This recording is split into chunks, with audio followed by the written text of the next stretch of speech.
which it's a very deeply materialized world of symbols and other representations. That in itself, that if we have to talk about the nature of reality in so many convoluted or inverted symbols, that's an indication of how we probably are in trouble. At any rate, when we get in the story, we have talking serpents and fruits which, if eaten, bestow knowledge, divinity, and immortality. And we have God taking an evening stroll through the garden, apparently talking to himself. Obviously, we're really in deep trouble if we take this all literally.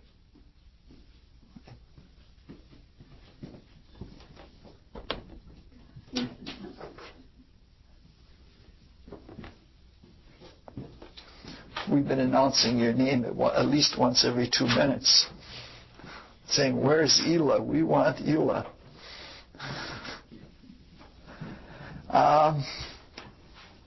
If we take this literally, with talking serpents and magical fruits, we really are in deep trouble.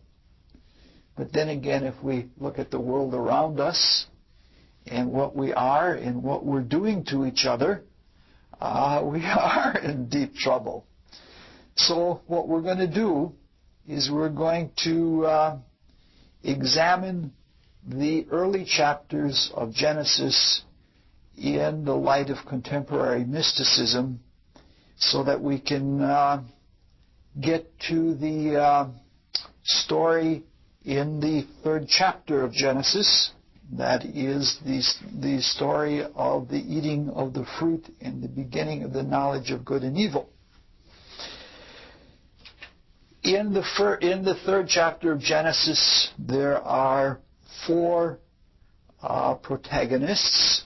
There's a man named Adam, a woman named Eve, an unnamed serpent, and God portrayed in very human terms. Other than that, there are no other dramatis personae, except at the very end there's a mentioning of an unspecified number of cherubim. So it is, we're going to try and understand who's who. Tonight we'll look at Adam and Eve and see who they are relative to what our consciousness is, and understand what a human being is. All right. The name Eve, if you look it up in any dictionary, Bible, Hebrew, any other, means exactly or roughly what the definition is that is given in the 3rd chapter. It means progenitor, that is the mother of us all.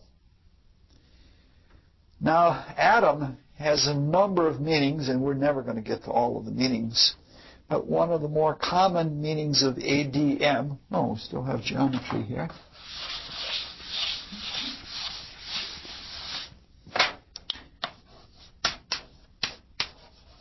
Adam, one of the meanings of it is man of red earth. And we're going to come to that twice along the way, but let's look at it in a different way. All of the Hebrew mythology is not pure.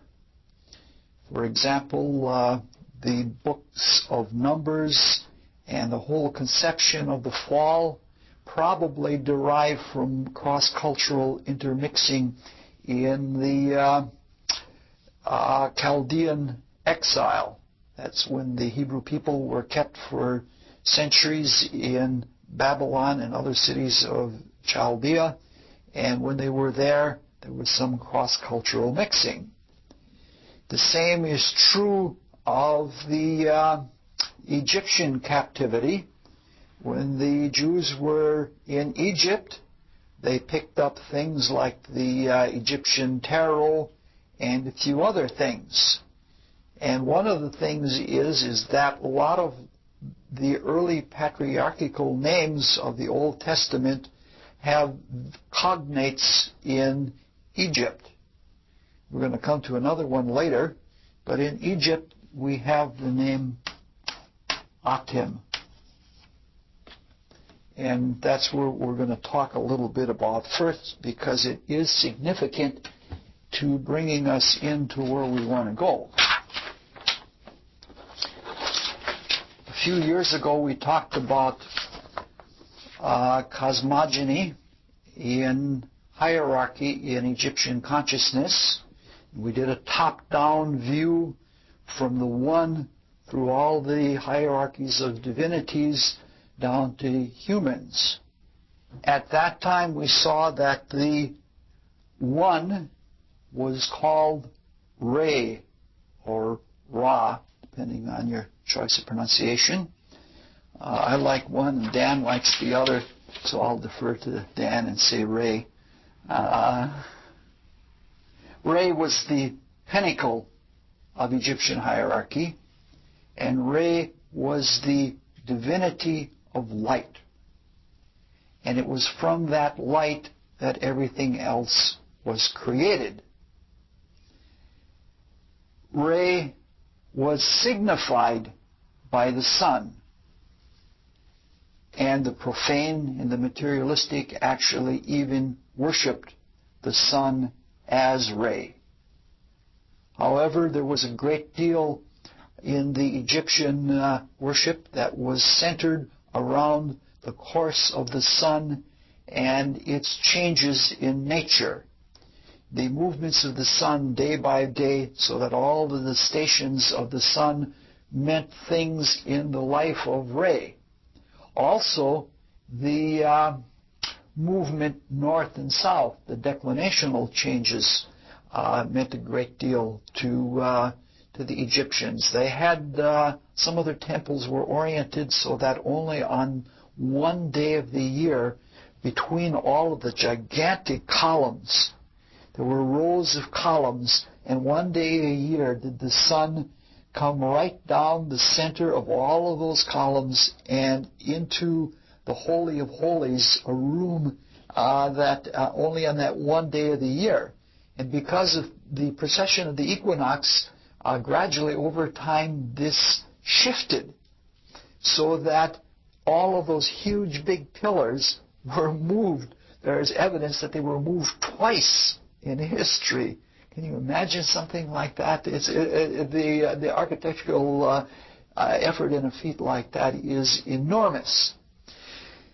But anyway, Re at noon represented the spirit in its true nature, its total puissance, the brightness and power of light before which no one could stand. It was really, especially out in the Egyptian desert, it was self-sufficient and it was all-powerful. However, at night, Re was weakened, and passing through the underworld, through the various stages of the Tuat, Re was weakened and taken care of by those surrounding him, and gradually he regenerated or got all of his strength back. As history progressed, the miracle of the sun being regenerated each night came to be known as a very significant regenerative theme, so that Osiris, who was the lord of the underworld, came to be identified with Re as Re Osiris, the regenerator or the leader or the king of the dead. As in the Book of the Dead, the whole Book of the Dead, the Egyptian Book of the Dead anyway, talks about the passage through the underworlds, which we would know as the spiritual worlds that are under or behind this one, and the dead are not the dead that have expired, but they are the ones that have gone through the little death, that is the ability to leave the body and go into those underworlds in full waking consciousness and in a way be regenerated as Re Osiris was generated. At dawn, the regenerated Re was called Re Koepsel, the rising sun, and it rose on the horns of the scarab beetle, which gradually pushed it above the ground and into the heavens. And so at dawn and in the early morning, it was then the sign of generation, of new creation. And to this day, we have bawdy houses called the land of the rising sun. The scarab beetle associated with Cancer and its fertility, and with the soul that makes its plodding course through the various heavens, is also symbolized or emblemized. Well, I put about 3 words together. Talk about condensation. Freud would have something to say about it. But is the symbol of that kind of fertile recreative ability.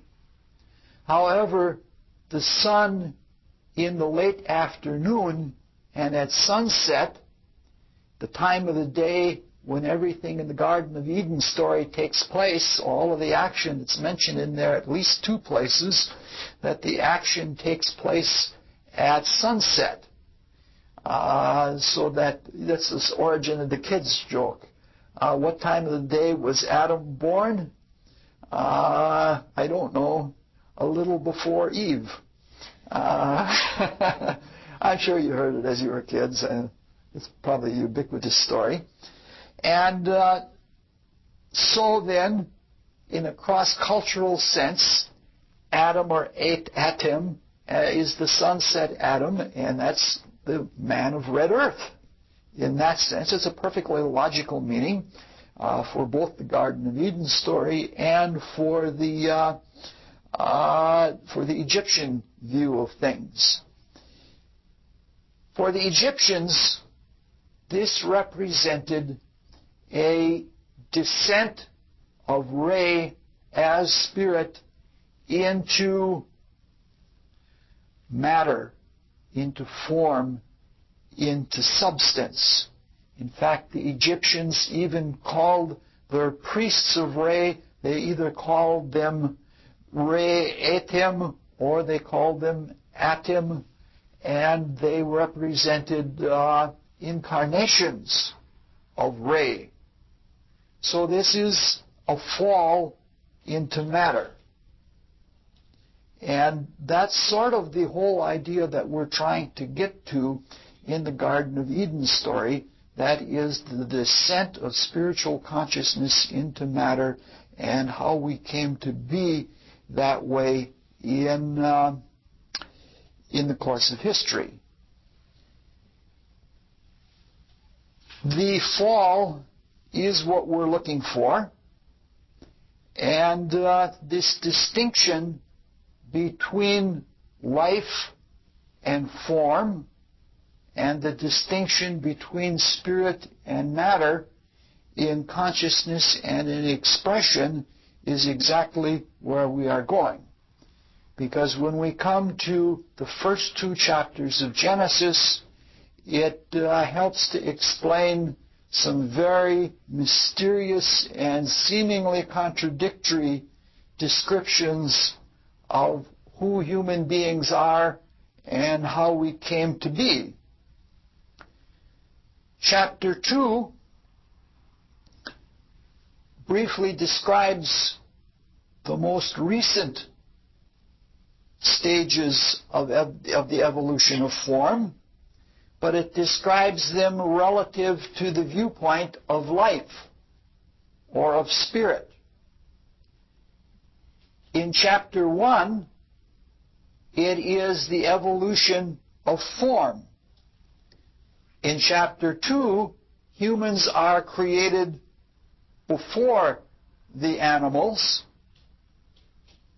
And in chapter 1, humans are the last thing created. This is what leads a lot of people who are shallow and who don't look really deeply into things and try to understand, they say, oh, the Bible's full of contradictions. How can they have two creations, and how can they have humans being created last, and then how can they have humans being created earlier?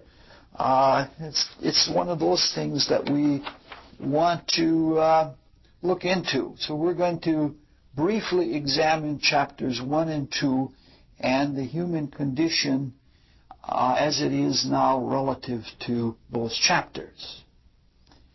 It would be fun to go into all of the cosmology, all of the cosmogony, the whole creation story itself, but we don't have time for that, or it would take us almost to the end of the semester before we ever got to the Garden of Eden.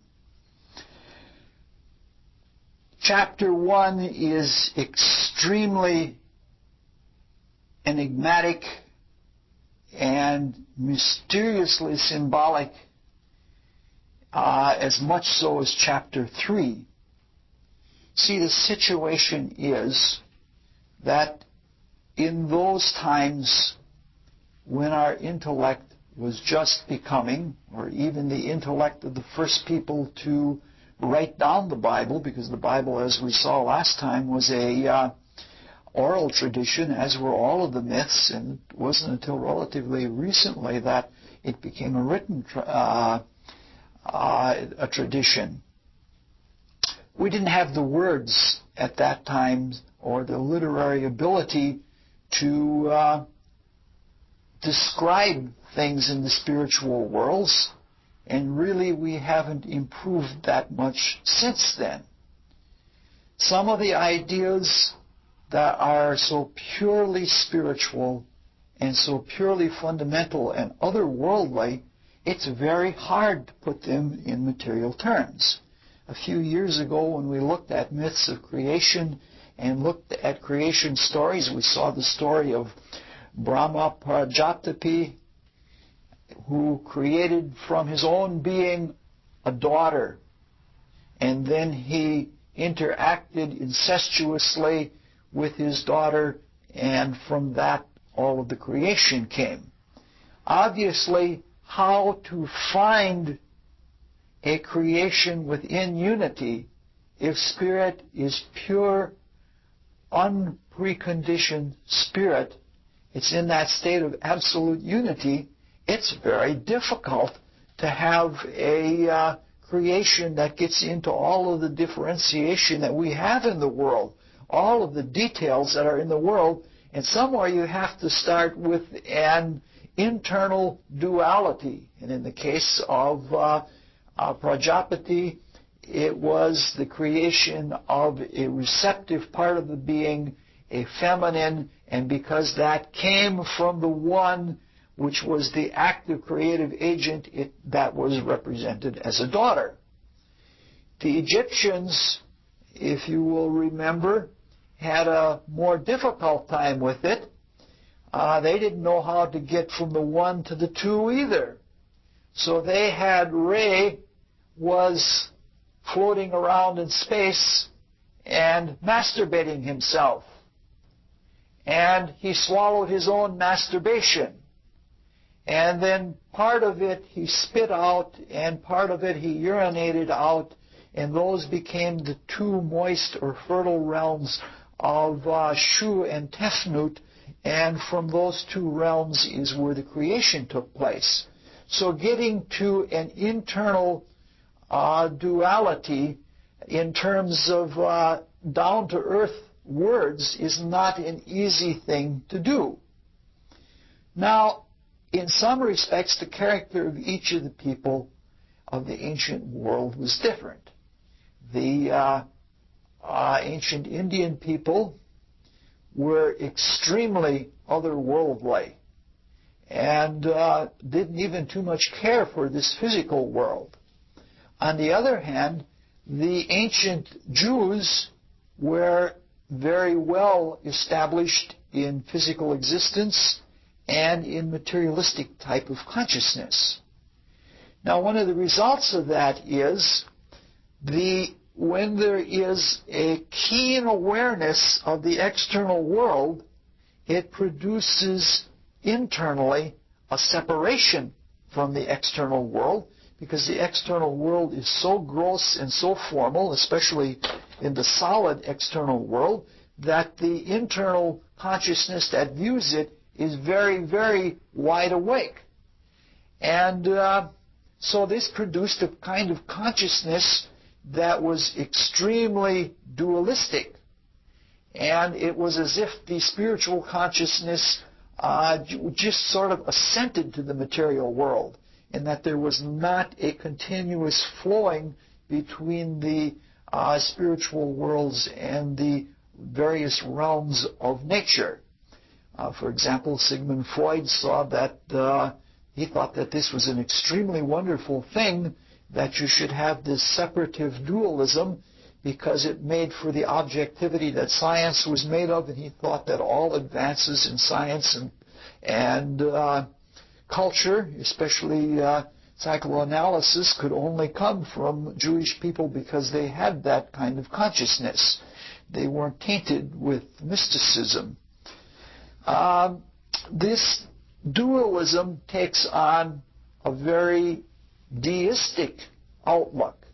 If the consciousness of the people is such that they see matter very clearly and distinctly, and as a result they see their consciousness separated from it, this means that they would see the consciousness of God the same way. We see that right away in the very early opening chapters of Genesis. Not only is God created, separate from the creation and from nature, but God even talks about itself in the third person. So there is like a double dualism in that way. At any rate, going from total unity to a state where a creation can take place requires some form of dualism. Whether it is more like the Indian conception or more like the Egyptian conception or more like the Hebrew, it's not really a worthwhile argument, because they're each showing a different point of view. Now, one of the ways, let's take the King James way for the opening passage. This is going to get a little tedious. Somebody actually has their KJV with them. Great.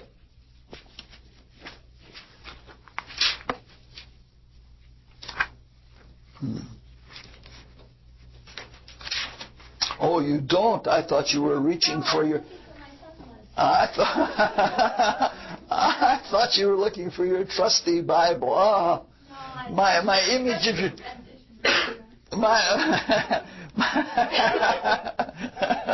It's going to sound like something from a rendering plant. In the beginning, God created the heaven and the earth. That's one way that the opening passage can be translated. I'll give you another one that we're going to refer to several times tonight. Out of the ever-existing essence, the twofold energy created the double heaven. And that is legal in Hebrew. That is a legal translation of the opening stanzas of Genesis. From a mystical point of view, as we're going to see in just a moment, it's a beautiful translation. Out of the ever-existing essence, the twofold energy created the double heaven. We'll try to go a little bit into it. I don't want to be so repetitive. I only broke a little piece off of it. I didn't shatter it into two halves.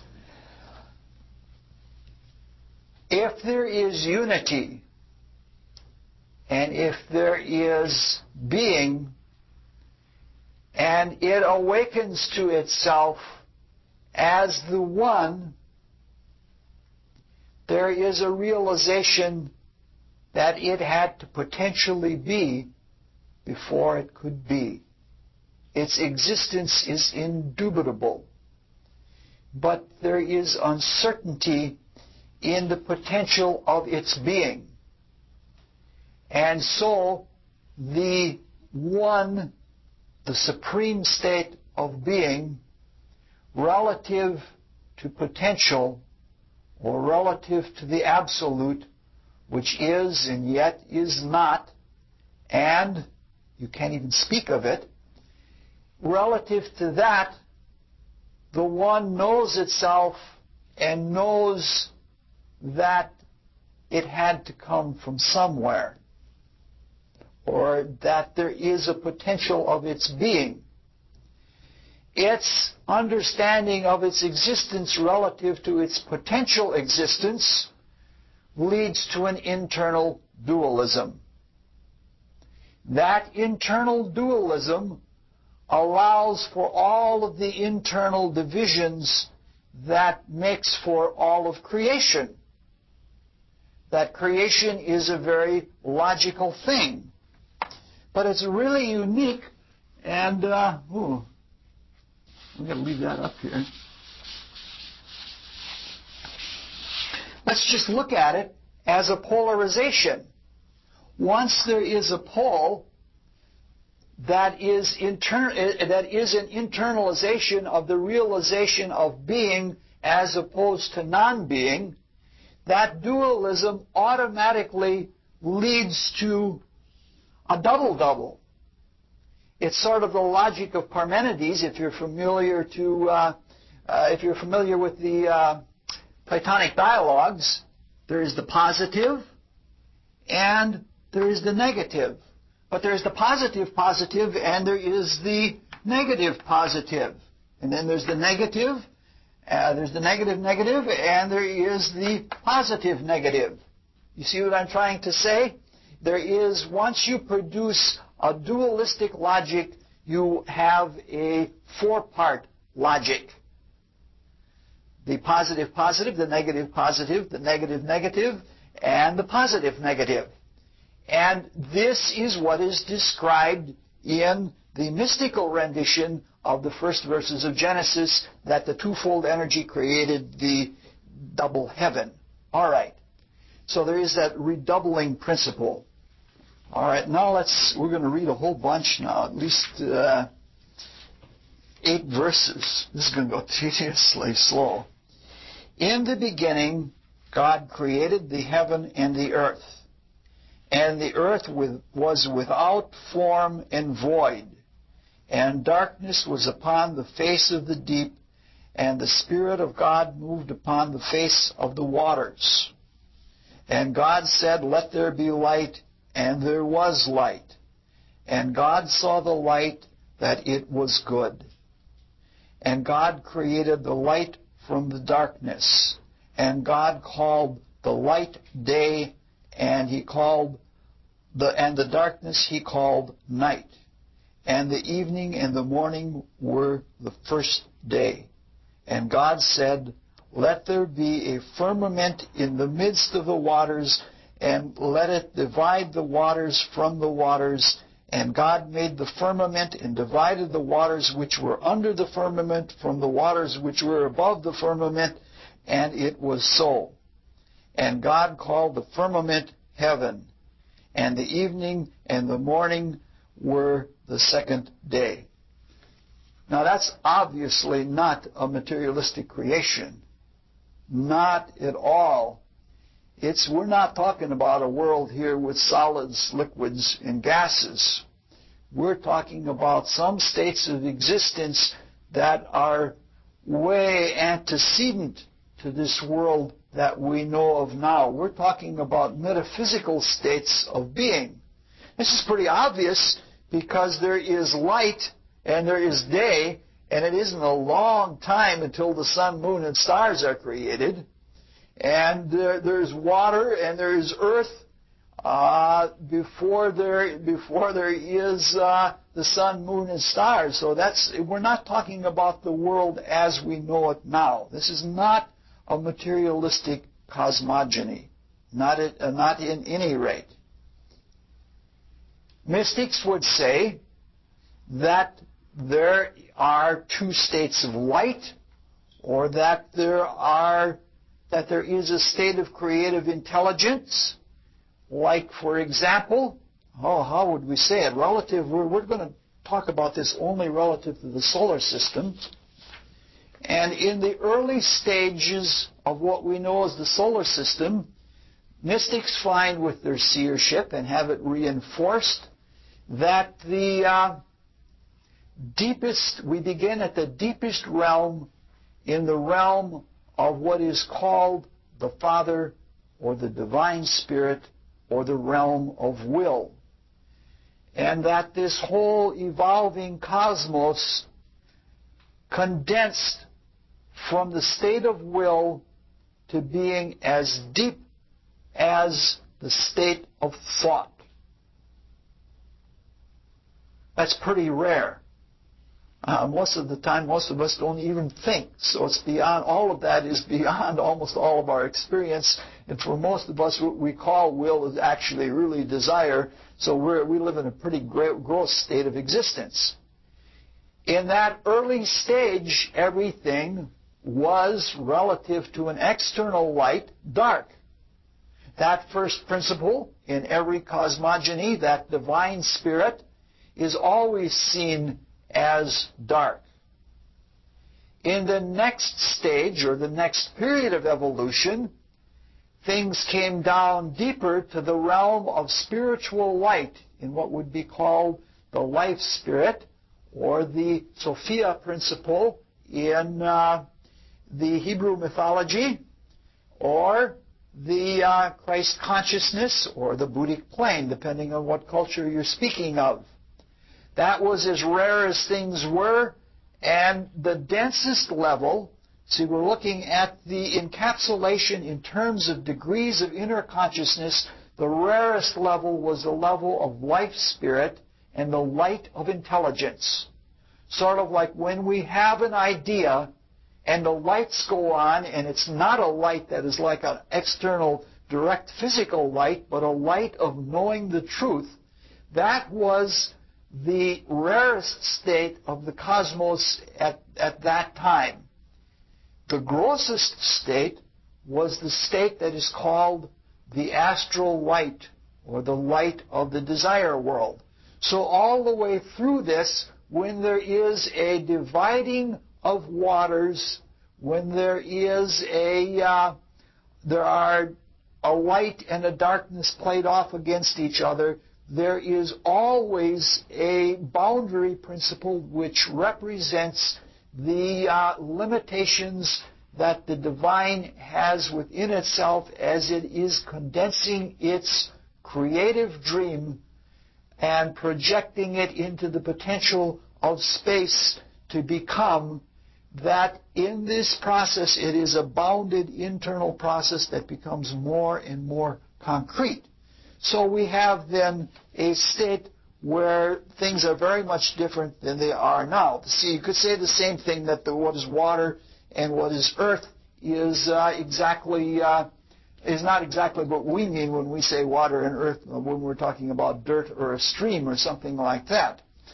The cosmogony mentioned here is very much like all mystical principles.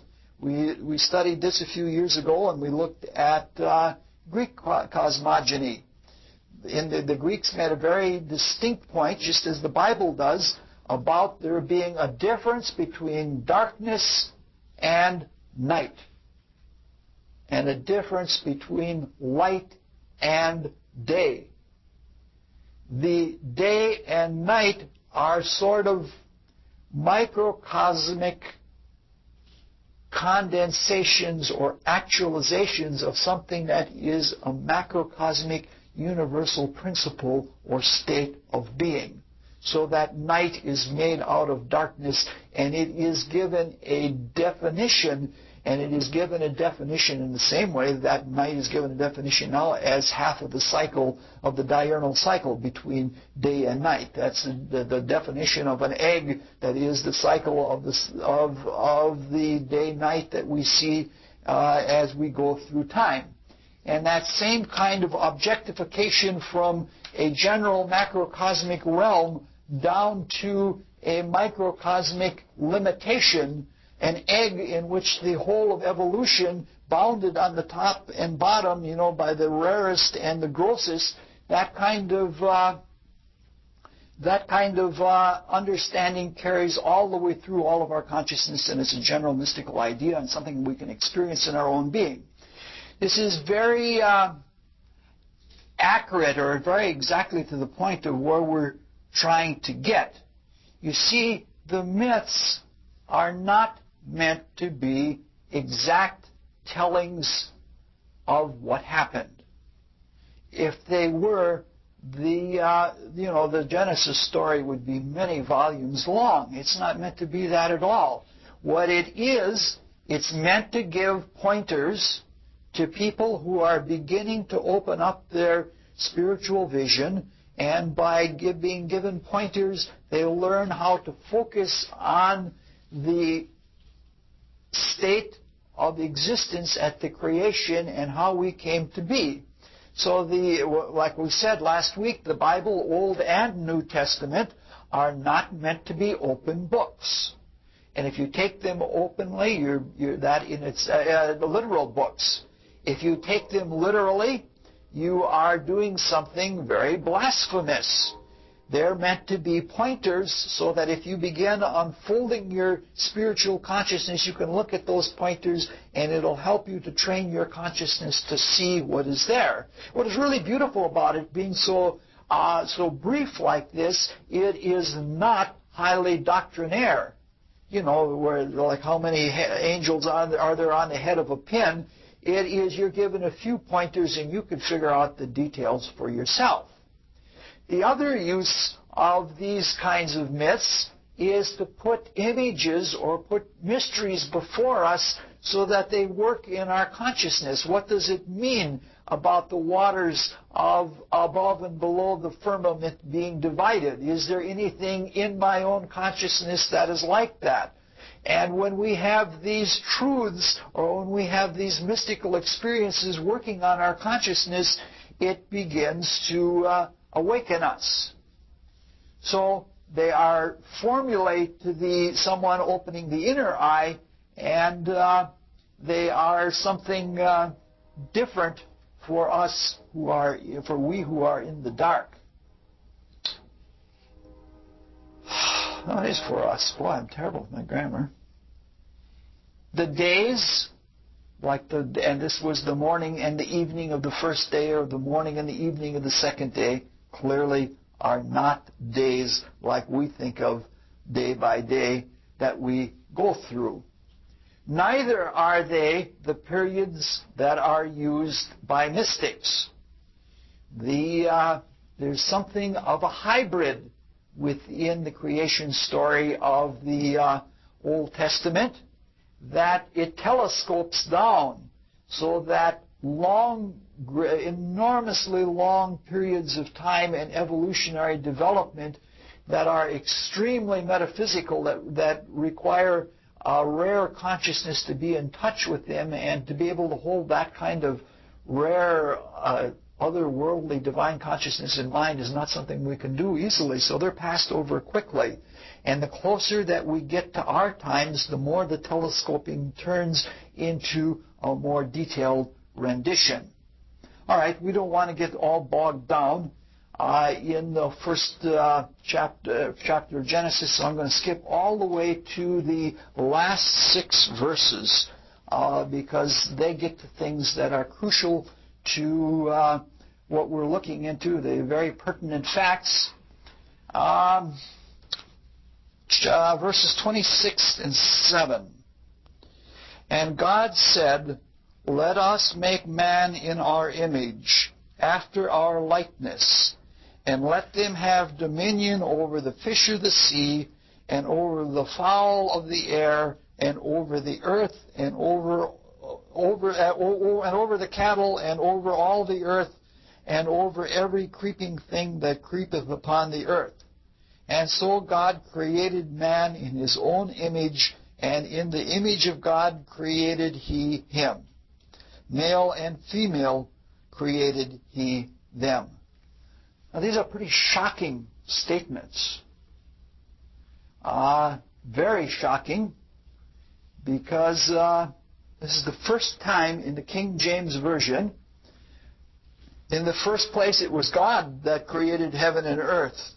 And suddenly in 26, it is, let us make man in our image. Suddenly, God has gone from being singular to being plural.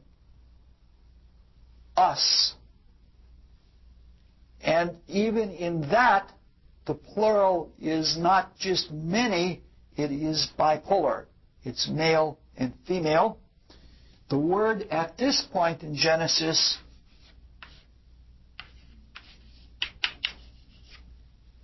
is Elohim. Eloh is feminine. Him is a masculine plural suffix. So it is saying that the divine energy is male, female. So what we have is a twofold creative agency. That is, when we were going right back to the beginning, we said in the beginning, or out of the ever-existing substance, the twofold energy created the dual heavens. So that twofold energy is male and female. Do you have a point you want to make? No, I was just going to say, isn't the first chapter, it's always Yahweh, Elohim? Yes and no. It takes different forms at different places in the story. At the point here, it is clearly, it is pointing to a collective agency. So then, the one clearly has divided itself, and it has divided itself not just into two, but plurally. Oh boy.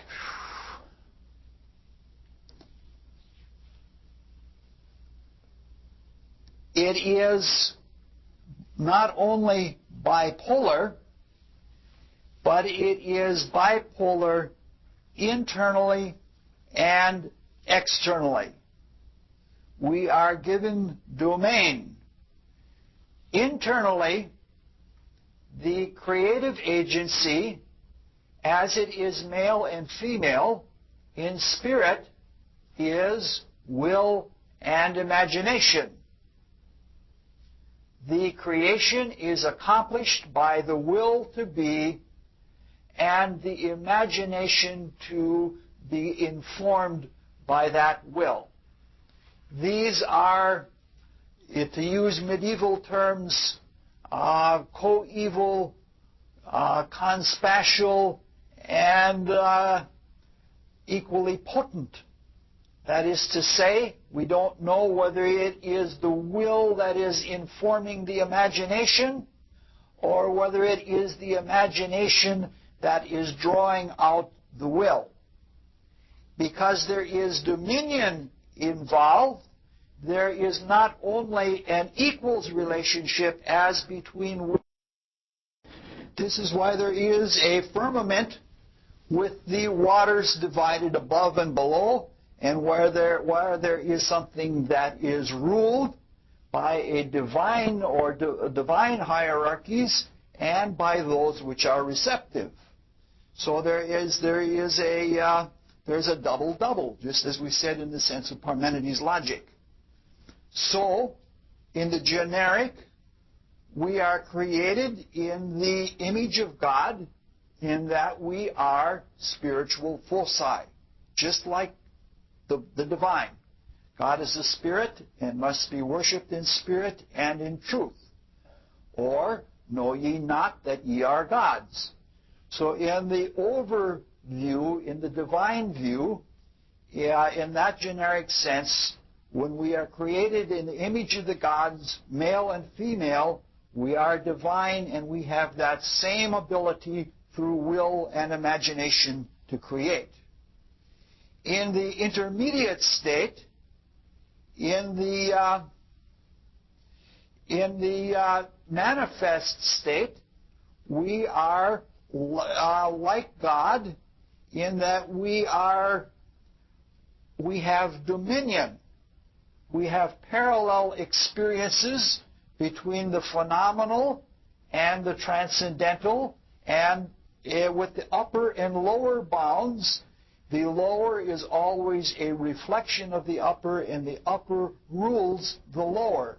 The lower receives and carries out the dominion or the commands from above, and through the experience of the unknown in the lower, when the dream is manifest in that potential that we call the unknown, it gives back something to the known so that there is progress. And in specific, we are like God in that we are a multitude of differential, polar, separate beings. We are male and female. We're differentiated. We're separate. This is extremely important because from a spiritual point of view, it points out the purpose of marriage, or the purpose of association with someone of the opposite polarity. Obviously, we can unfold the will imagination, the higher divine duality. We can do that by ourselves. And we can even manifest the control principle of the intermediate, the as above, so below principle. We can do that, but we cannot fulfill, because we are so polarized in the material, we cannot fulfill the balance in the lower sense without being complemented. We're not talking just about procreation here, because the polarization is such that we're different. We're polarized completely differently, and we need each other to see a different point of view. And it's because we are as deeply entrenched in matter that we are, and locked in matter, that we need each other to see through each other's eyes.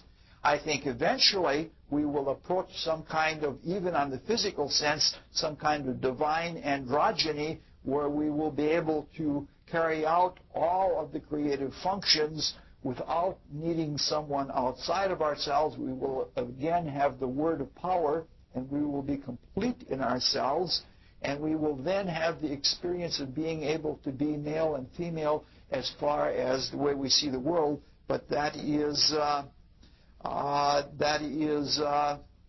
not our state yet. All right, let's look at verses 28 through 30, because we're starting to get a little bit further along here.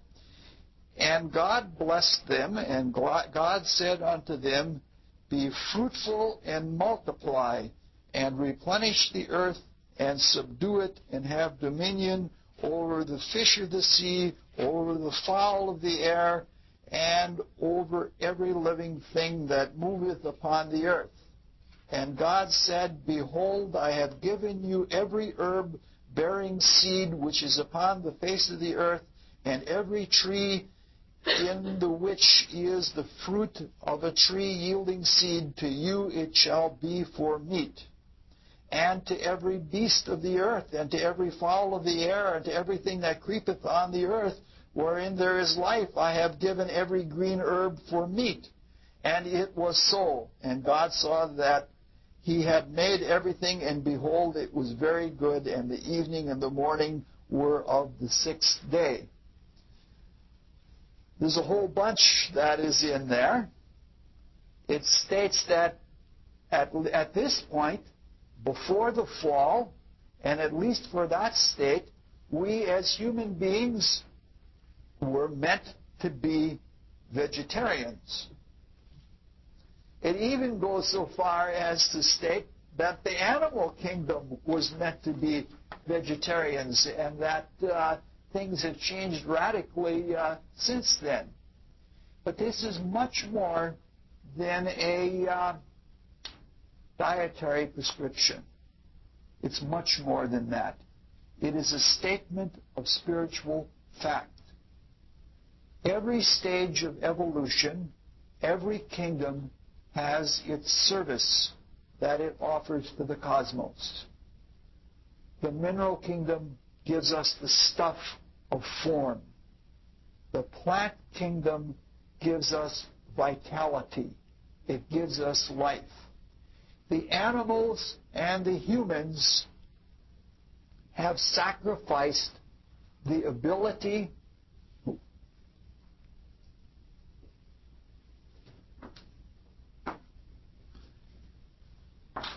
the animals and the humans have sacrificed the ability to take life from the sun and to live and grow so that they could do higher things, such as emoting and thinking and expressing free will.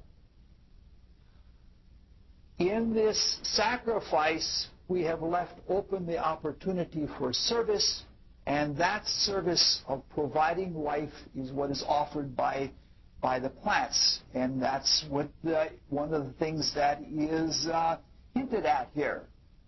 It means even more than that, because this cross, which vertically penetrates the spiritual and material worlds and has its planes all along it, that cross on which we are attached and we do all of our creation, humanity at this point is still childlike.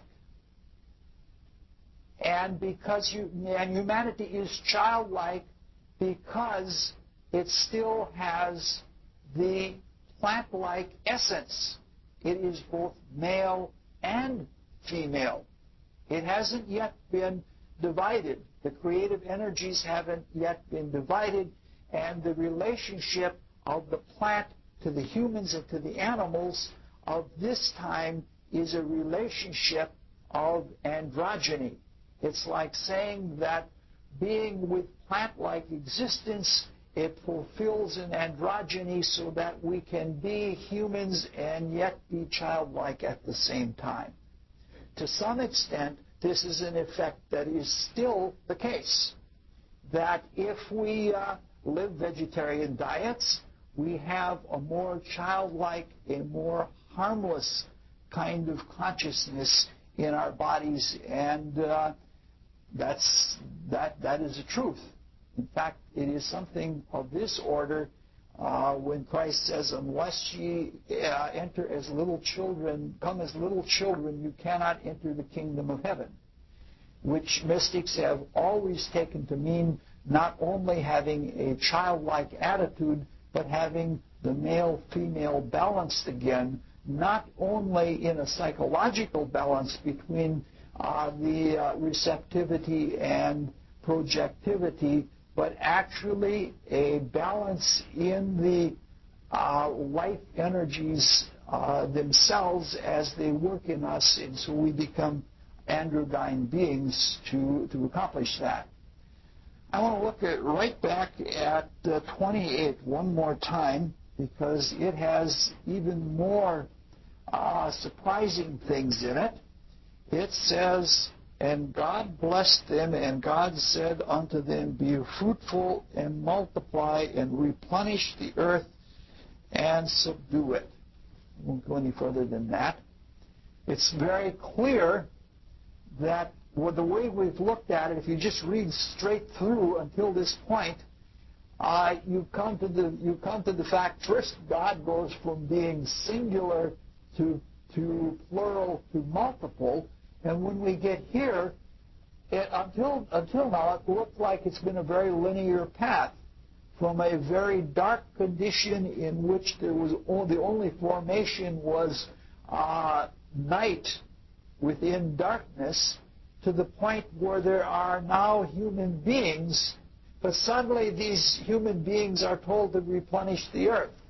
Not plenish it, but replenish it. So this fills in a whole slew of information. It says this is not a linear process, but it has been recapitulated at least once.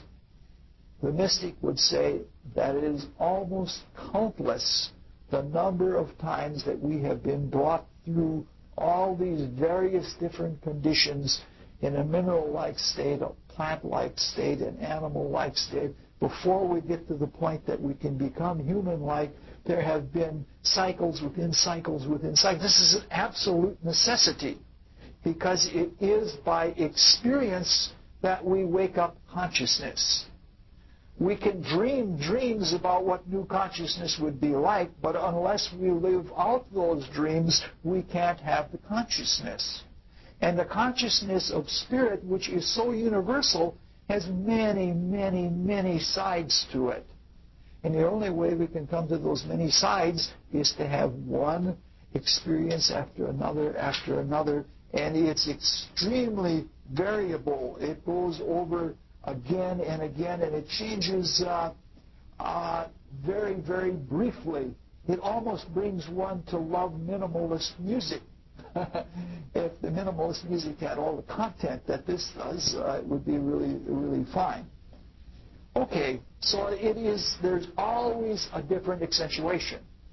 It's always changing. Now this is a very beautiful literary document, because what happens is this is the end. You know, like you're suddenly introduced to doing it all over again at the very end, because in chapter 2 is every bit as arcane and mysterious as chapter 1 is, but it is also all repetition or all recapitulation, or at least in terms of form. Here it gets a little bit far out. Is this getting long? Oh, okay. What time are we at? I didn't want it to go over 90 minutes, but it might. Well, I think we're all right. We might get this all in. Page 5, we only have 6 more pages of notes to go through. And there are, again, key details. Let's read verses 1 through 4. Thus the heavens and the earth were finished, and all the host of them. Suddenly we have a whole host within the heavens and the earth. And on the seventh day, God ended his work which he had made, and he rested on the seventh day from all his work which he had made. And God blessed the seventh day and sanctified it, because that in it he had rested from all his work which he had created and made. These are the generations of the heavens and of the earth. They were created in the day that the Lord made the earth and the heavens. There is a twice repeated statement. The statement is made and it is repeated twice. God made the earth and the heavens. Actually, the first 2 repetitions are the heavens and the earth. Again, the pluralization is important. It is the heavens and the earth. This means we have come down to our times. This is the last place that I know of in the Bible that the heavens are mentioned in multiple, until way in the New Testament when Paul starts talking about third heaven. It's the only time that there is that a plural of heavens are mentioned. So it's clear that whoever wrote it down, singular or plural, is talking that the state of the solar cosmos is such that all of the heavens are in place as they are now. This is what the rested means. It's things are as they are now, and there is one earth. And the reason for the stating it that way is because the earth as we know it is unique. The quality of the earth is outward. Our experience and the experience of all of the beings involving on the earth is an outward experience. In all of the other worlds, the inner meaning is far more important than the outer.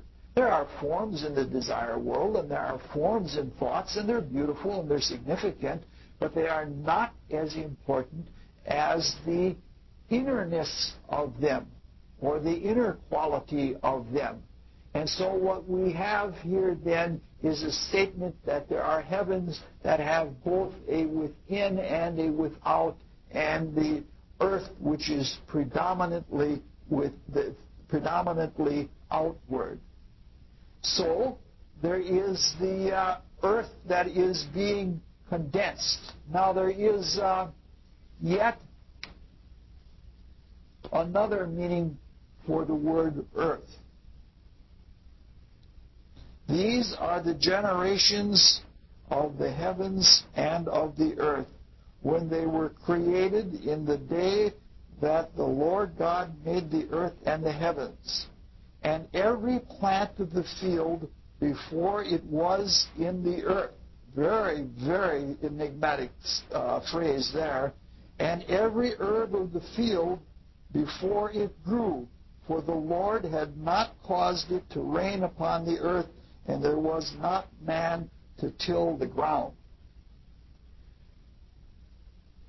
Earth here is not only talking, as we looked at it in the first meaning, of that which is external. The solar cosmos is now externalized into an outward material sense, but Earth seems to be pointing to something that is a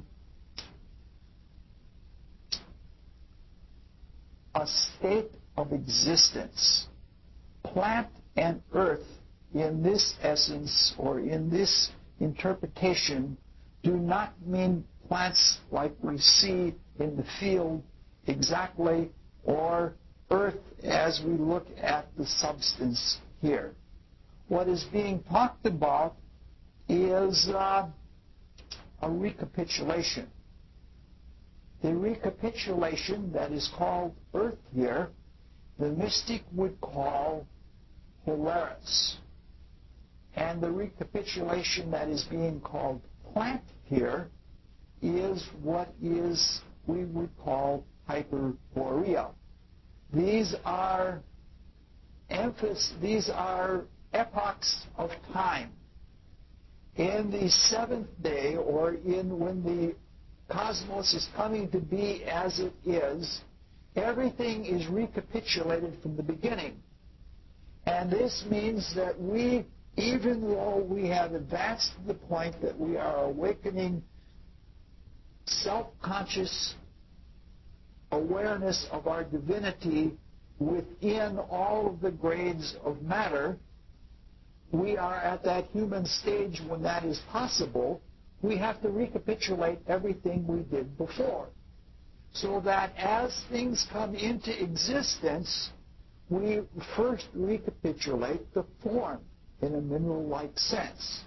And then we recapitulate the plant-like existence where there is vitality. That is to say, first we experience single-cell form, and then we experience a plant-like condition. So this comes to a, let's read 6.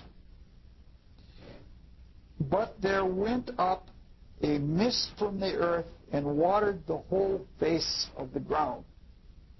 Meaning to say, not only was there, it said there was not rain yet, meaning to say that this gets explained now. There wasn't rain because all of the water was mist. This is because as the earth was forming within the solar system, it was red hot. And if it's red hot, all of the water would surround it in a cloud, much like the cloud that is around Venus now, so that there was indeed a vapor. Verse 7, requires much, much more explaining. We're going to come back to this, some of this. I'm just going through this real quickly to get to some of the points I want to get to, and then we'll come over it again. And the Lord God formed man of the dust of the ground and breathed into his nostrils the breath of life, and man became a living soul. First of all, let's look at formed man of the dust of the ground. The solar system, as we said, was differentiating into the configuration that we know it. In previous times, it was primarily an inward body, and everything was very fluid in it because it was in more inner realms. But now, as there is a need to specialize and to differentiate into specific qualities, it is coming into a dense, hard state. And in this definite, solid state, that means that the different principles or qualities of it must also be differentiated and separated from each other. And this is what the planetary bodies represent. They represent specializations, or they represent foci of different qualities within the divine. We know that from studying astrology. We see that even though Mars is basically a lump with a lot of orange sand on its surface, it has different qualities about it. It has a whole organ of consciousness. So that's what we're talking about here. We're talking about a period that covers millions of years of time. We're not talking about something that's an overnight phenomenon here. We must also remember that this story, as it's told, is a patchwork that jumps back and forth. Now, as the solar system is differentiating into, it's a whirling body of light, and one by one the planets condense, and as they condense, the whole business is whirling and the planets spin in it until eventually there's just a ball of energy in the center, the way the whole business used to be, and all of the planets are spinning and turning around the sun. Now, as this differentiation is taking place, there is another thing simultaneously happening. All of this is condensing out of a higher state, the etheric state. That previous to this, the cosmos had never, ever been any more dense than what we would call an electromagnetic field. But now it is coming down to a very dense world. So at the same time that there is a differentiation into a solar system formation, there is a condensation. Now, there's something that we talked about before. We talked about a microcosm, macrocosm principle. We said out of darkness, night was created. This is a universal principle that out of a macrocosmic realm, which represents the body of God, out of that, all of the other evolving beings within the dream of God have their microcosmic experience. And one might say that their microcosmic experience collectively forms the macrocosmic body of God. That is, all of the minerals, plants, animals, and humans evolving in the mineral kingdom, the solids, liquids, and gases, on all of the planets form the macrocosmic body, though each of us has a microcosmic body. The thing is that in the same way that the whole solar cosmos was condensing out of the ethers at the same time that it was taking the formation of the solar system, we were recapitulating and differentiating the different formal states of consciousness and experience at the same time. That is to say, our bodies were made out of the earth as the earth itself was forming. This leads to one of the oldest and most universal things in all mythology. It is a principle that is or it is this kind of story that is always told. It's called autophonian, meaning sprung from the earth. Phonian means coming from the body of the earth. You can use this. I actually have done this. If you spell a word for a telephone operator, you say the word camp. You say C as in phonian, A as in isle, M as in mnemonic, and P as in pneumatic. It dies a mile.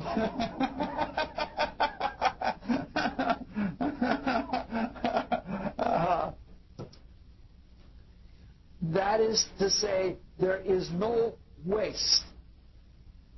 There is no slack. There is no matter that isn't used by some microcosmic kingdom or some member of some microcosmic kingdom.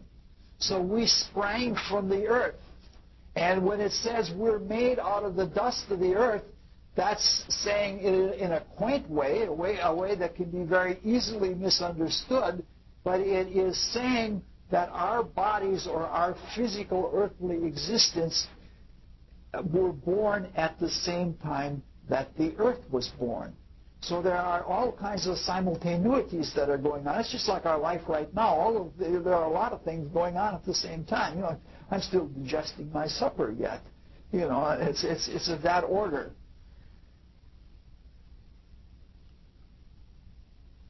Now, we were human minerals, and then we were human plants, and we were coming to the point where we were going to become true humans. This means that we had to get rid of everything that really wasn't human. We're not merely linked to the earth, we are of the earth.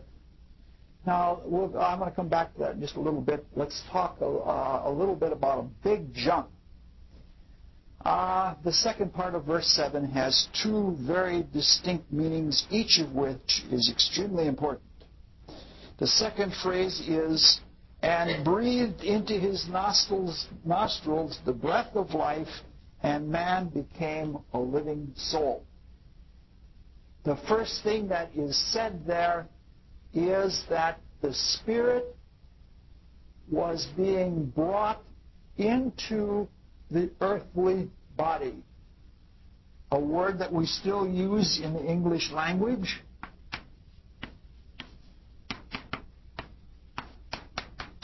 Inspiration. It means both bringing in the Spirit and breathing.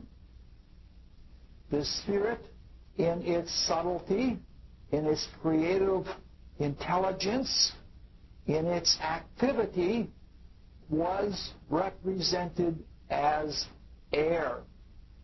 And when the air was breathed into the body, it represents the inspiration over a long, long, long time of bringing out from the very, at that time, awake but not self-conscious always, spiritual worlds, bringing the consciousness more and more into matter, so it wasn't in breathing.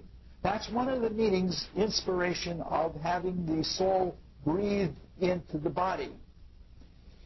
The second meaning is that this is a process that took a long, long time. And it wasn't complete until after the floods of Noah and Moses. Previous to that time, when there was still all of the mist in the air, the seers report that we breathed through gill sacks. And we were not yet completely self-conscious. We were dreamy beings. But at the same time, that the mists precipitated in a series of floods, and our eyes opened so that we could then see. There was enough light that we could see with our eyes. Simultaneous to that, we became self-consciously aware in our bodies looking out. And so when the gill sacks were dropped and we had nostrils, this whole process of inspiration was completed over that very long period of time. So again, this is the way the Bible puts it. It's a very quick code word, a few statements, and it tells a whole lot of things. All right. Let's look quickly at verse 8, and then we're going to do a bunch of jumping. And the Lord God planted a garden eastward in Eden, and there he put a man whom he had formed. Now this is very, very interesting. It's quite precise. The garden is at the east end of Eden. It isn't all of Eden. So that is a very important thing. So we have Eden, the Garden of Eden, and the rest of the earth. Eden represents the spiritual worlds. Again, their whole value is inward. The Garden of Eden represents the transition through the etheric planes into the physical. And the world that we live in now is everything that is outside of Eden and the Garden of Eden.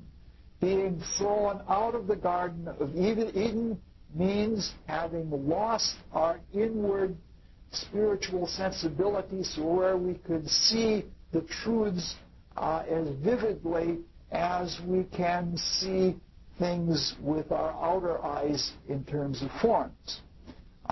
This is, it's all right. So all of the heaven worlds are then called Eden. Remember when we talked about it again last year, when we talked about the myth of Isis, Osiris, and Horus. We said that the river Nile represented a river that if you went one direction, that if you went downstream with the river, you became human. If you went upstream, you became divine. In terms of the twofold cross, the going downstream toward matter is always the materialization, the inspiration process. Going to the east is to go the same way that the earth goes, and you're going with the flow. When you go west, you're going against the flow of the earth, and you're making progress when you go west. So therefore, when we went from Eden to the Garden of Eden, we'll find eventually that Cain lived even east of Eden. It means that we're going from a state that is from the positive spiritual world more and more and more downstream into the material world. It's really a very interesting way, the universal symbolism from all of the different mysteries go work together. We're going to skip all the references to the tree of knowledge of good and evil, and we're going to talk about that in a later talk. Let's look at verses 10 through 15 very quickly. And a river went out of Eden to water the garden, and from thence it was parted and became into four heads. The first is Pison, that is, which compasseth the whole land of Havilah, and there is gold, and the gold of that land is good, and there is bdellium, and the onyx stone. And the name of the second river is Gihon. The same, Bob will probably laugh at me later on for my pronunciations, but that's all right. The second river is Gihon.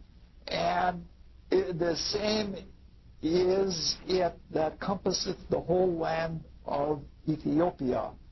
The name of the third river is Hiddekel, which goeth toward the east of Assyria, and the fourth river is Euphrates. The four ethers are partings in this sense. There is one substance, just like the opening verses said, out of the ever-existing substance, the twofold creative energy created the double heavens. Because they were all heavens, because they were all inner yet. The earth didn't come until much, much later. That one substance is differentiated into the different realms of existence.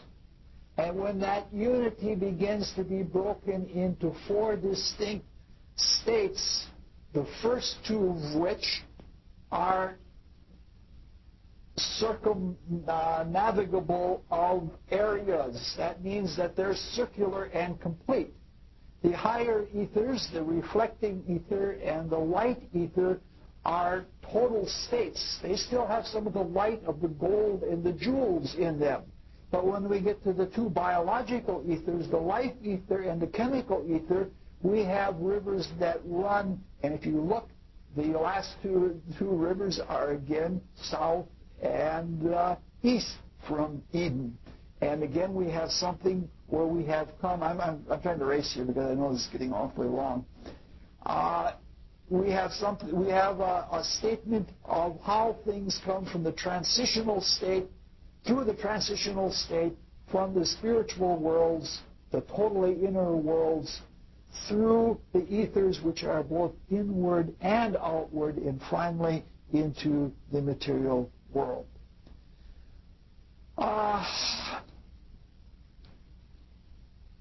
Finally, we have progressed from the grasses to the herbs and to the trees, and we come to the animal kingdom, and we see the participation of human beings becomes much more.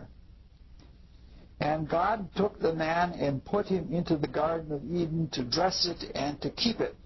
And the Lord God commanded man, saying, Of every tree of the garden thou mayest freely eat, but of the tree of the knowledge of good and evil thou shalt not eat of it.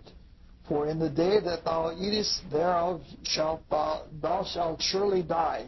And the Lord God said, It is not good that the man should be alone, for I will make him an helpmeet for him. And out of the ground the Lord God formed every beast of the field and every fowl of the air, and brought them unto Adam to see what he would call them.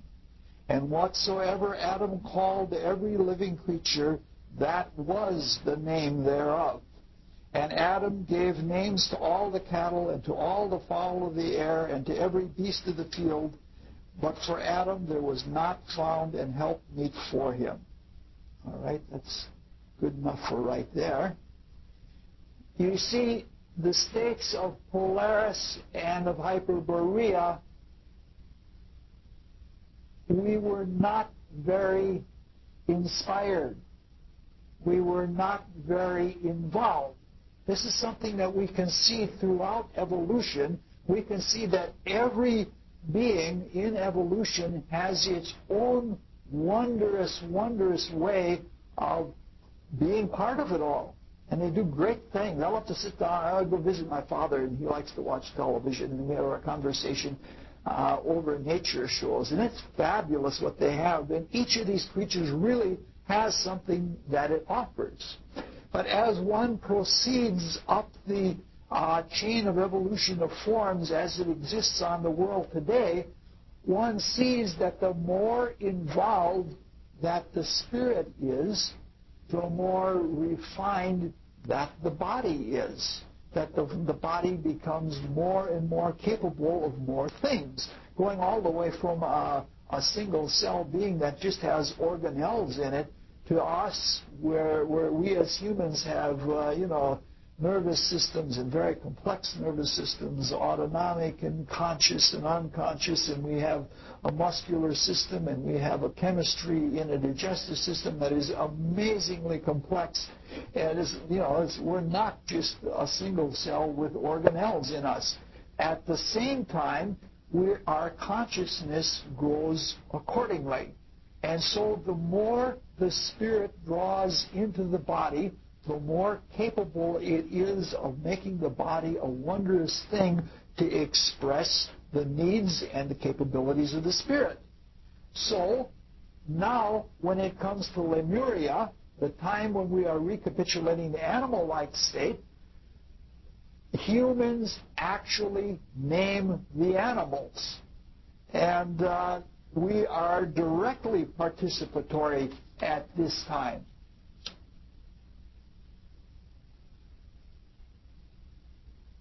That is, we still, at this point yet, the sexes have not been divided.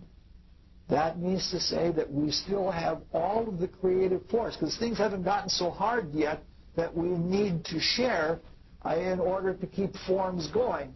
At this point, we still had the totality within ourselves, and we could reproduce in a way that was something like cloning, not quite like cloning. But what happened is God brought the animals before Adam, and Adam named them. This is saying that before the internal picture consciousness, because we now had an internal picture consciousness, we're awake that much, a sequence of forms or a sequence of ideas was brought before our inner consciousness, and we emanated or spoke them out of us. That is to say, we actually participated. When we went through the mineral-like state or the plant-like state, we were still pretty much inactive and worked on. But when we recapitulated the animal-like state and set things up for our current animals, we lived out all of those states by speaking them out, and they were like a logical sequence. To this day yet, as fragmentary as it is, the whole evolutionary chain is a recapitulation of the whole creative process with all of its repetitions and all of its recapitulations in it, and there is a logic to it, and it is a creative logic, and it's more like a logic of chords resolving in a piece of music, or this psychological idea leading to this psychological idea, and this is how the animal ideas were brought to us, and we threw them out in speaking. And in the throwing out process, it was a process of elimination, because at this point we were trying to become ourselves. And in becoming ourselves, we wanted to be free, and whatever wasn't us, we threw out. Just like right now, where this process still continues in a psycho-spiritual sense, as we're trying to become divine beings, no matter what our ideals. But for me, trying to become Christ-like, it means evicting or throwing things out of me that are not me, so that I can be a perfectly pure and freely myself. And this was done by a word of power, and we threw these things out until we got the things that were necessary to produce the unique human form. The three things that were necessary for that unique human form were warm red blood, because we needed fire. The spirit needed to burn. And that burning of the metabolic process, the inspiration, the burning of the air, is done through the warm red blood.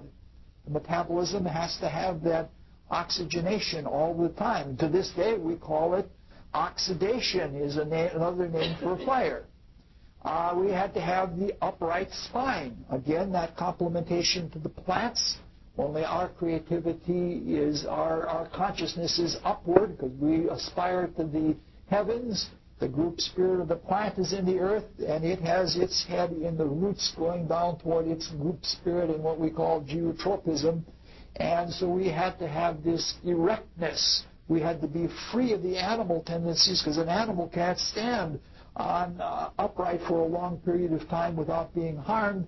And finally, we had to have this ability to speak words of power. We had to have a way, because if we're becoming a divine being, we have to have a way to express creativity, because a divinity is a creative being. And for us, that organ of expression of divinity in creation is the voice box. And when we had finally thrown off everything that wasn't these things, like all kinds of armor or protective hair or a flat, slithery body or all of those things, we came to be human. And then our eyes were open. Now, it's important to note that all of the animals were named before Eve was separated from man. Let's read 21 to 25. And the Lord God caused a deep sleep to fall upon Adam, and he slept. And he took one of his ribs and closed up the flesh instead thereof. And the rib which the Lord God had taken from man, he made he a woman, and brought her unto the man. And Adam said, This is now my bone of my bones, and flesh of my flesh. She shall be called woman, because she was taken out of man. Therefore shall a man leave his father and mother, and shall cleave unto his wife, and they shall be as one flesh. And they were both naked, the man and his wife, and were not ashamed. Okay, we're just about at the end now. We're down to... There are a lot of things that sound very mysterious in the Bible, like God caused a great sleep to fall on man. It wasn't an entrancement or anything like that. In fact, what it was that we were going deeper and deeper into matter, and our consciousness was externalized. And the more externalized our consciousness was, the dimmer our perception of spiritual reality, from which comes our spiritual life. And so we became more and more sleepy. But mind you, the earth is congealing. It's hardening. You know, the continents are floating up as slag, and it's gone from a red-hot state to now there are hardening continents, and we at the same time are also condensing. We're becoming denser and denser, and in this process we have gotten so far into matter that it would take all of our body all of our creative energy to perpetuate a physical body. And that there's no progress that can be made that way. So this is what it means with a helpmeet. It was necessary in order for us to continue forward that part of our energy had to be used for biological procreation and maintenance. And part of it we had to reserve for creative spiritual work so we could continue to evolve. Also, it was psychologically or psychospiritually necessary that we wouldn't only be ourselves in a very egocentric way. We had to be humbled, and we had to cooperate. We had to share, and we had to need someone in order for the creative process to go forward. So the creative energy, which was already dimming because of the condensation, had to be split. And when it was split, the bodies themselves left what was from generally a state of a single cell. It was opened up, and it became a linear body. And the nucleus of the cell was divided between the generative organs and the voice box. And where the hands and the feet are is where the protoplasm of the cell, or the etheric body, and so that the laying on of hands or through the feet being in contact with the earth, you can be in touch with the etheric energies of the earth. And so the form of humans changed radically. And with the energy being divided, it certainly would seem like there was a great sleep. In fact, so much so that it was so hard to keep the body awake that there was not enough energy to do that all the time. Before this, there was no such thing as sleep. There was like continuous consciousness. And so we have come to the point that the cooperation was necessary. And the interaction of the two, of the male and the female, in any such interaction, the etheric bodies penetrate and they become as one flesh. However, the cooperation between the two sexes, we're born ultimately in male and female bodies, so you can't identify with one sex over the other. The necessity or the need and the cooperation between the two sexes is only on the horizontal limb. It is not vertical. That is to say, I think it is a temptation to use it vertically. That is, to become involved with Tantra. That would mean that the spirit inside of you, for its spiritual awakening, needs someone outside of you, and that's not becoming a god. Only on, or the cooperation is only on the horizontal. On the vertical, we have every ability within ourselves to open up what we need to open up and to become what we are. Now, this division makes humans and everything that has come after humans, because even some of the plants are now sexually differentiated in our times. We're talking about long recapitulative quality. It means that there is a different activity that each has. That the activity of the male is primarily projective outward into building in the world. The activity of the female is building in a very creative way within the womb. There is an inward work. And the psychology of the two is very different, so that we not only need each other physically until we become total human beings, we need each other psychologically to see with two different points of view. It's a very, very different thing. All right, so basically we have gotten to the time where human beings are very roughly as we are now. We are inspired beings, male and female. We are part-time sleepers in a physical body. Adam and Eve are still innocent yet. But the condition is that we have divided beings. If we go over to the university and talk to any biologist, they'll say human beings are animals. Physiologically, we are of the animal kingdom, and we're subject to the laws and instincts and all of the characteristics of animals. Spiritually, we are the gods. We are capable of creating in ways that the animals can only dream of at this point. So we have this divided state, and this whole divided state is told very neatly how it came to be that we are spiritual beings in animal forms, and that in one creation we saw how all of the forms went from a very, very vague state within the, how would you say it, nebulous dream of the divine with its universal oneness, which was unformed in any which way, all the way down to a human form that is greatly differentiated with all kinds of intricate differences in it. In the second chapter, we saw that humans led the way. We were the ones that precipitated the Earth-like state, because we're part of the creativity. The hardening of the planets themselves had to do with our hardening of consciousness. We precipitated the polar state of the plants, and we spoke out the animals. We began, so the humans were first, at least in this period of evolution.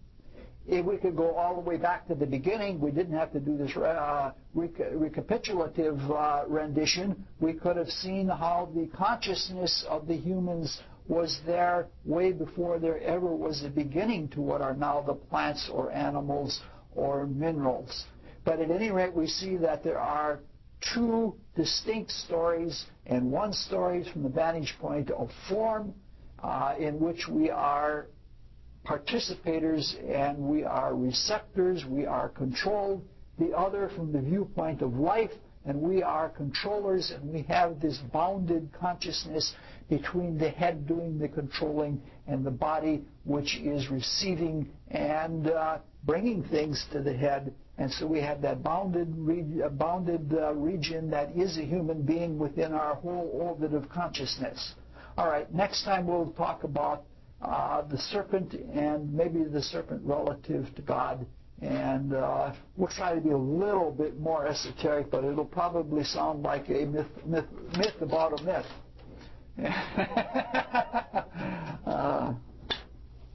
Questions? You said you had a question. Is there another way of putting when you lay down that vertical line entitled potential existence and existence, where that bifurcation comes from or how that is explained? Another way to explain it than what you did? I don't know how at this point to say it. I just go to that thing that Descartes said or that Jehovah said to Moses, I am that I am. But when you say I am, you also recognize that you are not. And that not being is where one doesn't like darkness, and one wants to poke into that darkness and enlighten it. It seems like you want to make matter the negative bottom there. Yes. This is. We're going to find out. We're going to go into that in a really extreme way when we talk about the Mazdazmins. We're going to talk about the myths from several sects of the Persians, and they have a concept of being as the divinity of light called Ahura Mazda, and one that is a manifestation of darkness, who is called Ahriman. And Ahura Mazda is, the way the statement goes in the Zend-Avesta and some of the other scriptures that come from it, is that Ahura Mazda is unbound in time and Ahriman is bound in space and matter. And this is a conception that seers have had going way, way back. We'll get into it because some people actually, some mystical schools at one time actually even used to believe that not only was matter representing the unknown or the unconscious to be struggled with to bring it into the realm of light, the Mazdazmins actually believed that matter was evil. And that's a conception of evil that we want to look at, and the psychology of how it works in becoming good. So will be a time in the future we can talk about the 10-12 times a day. Yes. If you want to, is there something that's relevant? I feel right now. Yeah. I have spent a lot of time on it in previous years, and I don't want it to be too boringly repetitious. I know I should make some tapes available for loan, but I'll get to it. But I don't. But there's always some here and some there. And other questions? I'm going to put some of you in the spot. Penny says she's going to bring pictures of the Garden of Eden.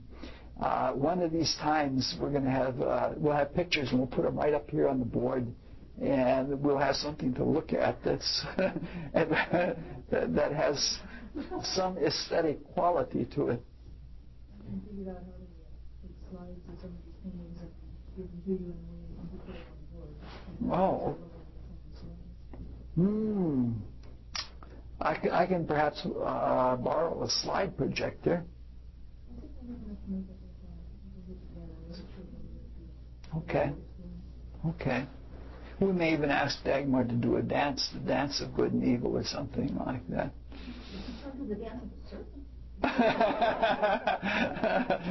Which sounds at this point like she'd like to give me a tongue lashing. I know.